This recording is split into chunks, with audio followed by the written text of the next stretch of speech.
Question एक practice कर लेते हैं तो बाद में बताने का मतलब कि अब आपका यही क्लियर हो जाएगा, यानी वहां की बजाय यहां। क्वेश्चन नंबर 3, धर्म निरपेक्षता से क्या आशय, व्यवहार में इसके प्रकार्यण किस स्वरूप पर चर्चा की, प्रस्तुत संशोधन द्वारा उसे स्पष्ट कर दिया गया। देख लीजिए कितना बढ़िया लिखा गया।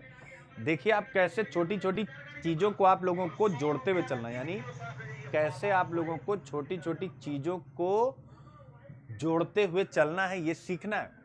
कि सबसे पहले बताया गया कि जोड़ा गया, लेकिन फिर यह भी बताया गया कि भारतीय संविधान की प्रस्तावना में मौजूद था, केवल अब उसको स्पष्ट कर दिया गया। यानी भूमिका से परीक्षक खुश हो जाएगा कि इस बंदे में, इस बंदी में डेप्थ है।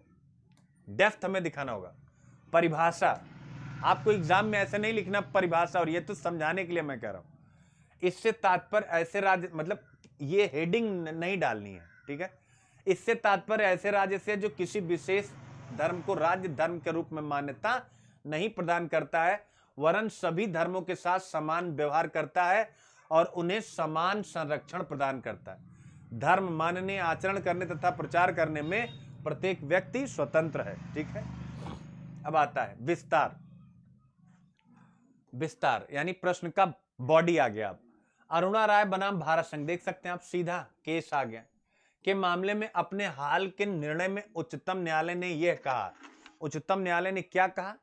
पंथ निरपेक्षता का सकारात्मक अर्थ है जिसके अनुसार सभी धर्मों का ज्ञान होना एवं उनके प्रति आदर का भाव होना चाहिए। देख लीजिए आ गया, पंथ निरपेक्षता की परिभाषा आ गई बच्चा, अकॉर्डिंग टू सुप्रीम कोर्ट आ गया कि नहीं आ गया? अरुणा राय बनाम भारत संघ के मामले में सुप्रीम कोर्ट ने कहा कि पंथ निरपेक्षता का सकारात्मक अर्थ है, क्या है? जिसके अनुसार सभी धर्मों का ज्ञान होना एवं उनके प्रति आदर का भाव होना चाहिए। तो ये हो गया आपका। दूसरा क्या है? न्यायमूर्ति जी धर्माधिकारी, यानी न्यायाधीश है मिस्टर जी धर्माधिकारी ने कहा कि संविधान की उद्देशिका एवं अनुच्छेद 25 से 30 तथा भाग 4A में पंथ निरपेक्षता शब्द जोड़ा गया है। संविधान के 70 वर्षों से ज्यादा के कार्यकाल में इससे तात्पर्य सभी धर्मों के प्रति तटस्थता व उपेक्षा, यानी कि सभी धर्मों के प्रति राज्य तटस्थ और उपेक्षित, उसका किसी से कोई संबंध नहीं है माना गया। किंतु इससे हम विभिन्न धर्मों के मानने वालों के बीच आपसी गलतफहमी को दूर करने तथा एक दूसरे के प्रति आदर भाव उत्पन्न करने पर विफल रहे। यानी कहीं ना कहीं एक सीमा बताई जा रही है कि हमारे यहाँ जो धर्म के आधार पर भेदभाव राज्य के द्वारा नहीं, यानी कि जो आपस में जब गलतफहमी पैदा होती है तो राज्य उसको सॉल्व कर पाने में असफल रहा।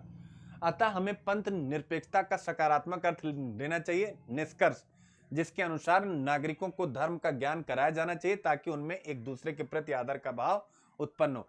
ये पॉइंट पता नहीं आप समझे कि नहीं, एक बार मैं प्रश्न पढ़ा देता हूं फिर समझेंगे। यानी यहां पर क्या बताया गया कि धर्म निरपेक्षता से क्या से व्यवहार में इसके प्रकार्यण, तो व्यवहार में हमने बताया एक सकारात्मक और उसके लिए एग्जाम्पल दिया।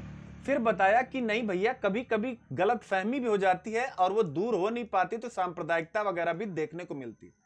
फिर निष्कर्ष में बता दिया, ठीक है ना, ये बता दिया कि भाई हमको इसको सकारात्मक अर्थ में लेना चाहिए। सिंपल सी बात है, यही यहां पर बताया गया था। आप पढ़ेंगे एक बार तो आप इसे कर सकेंगे। अब ऐसे भी प्रश्न आता है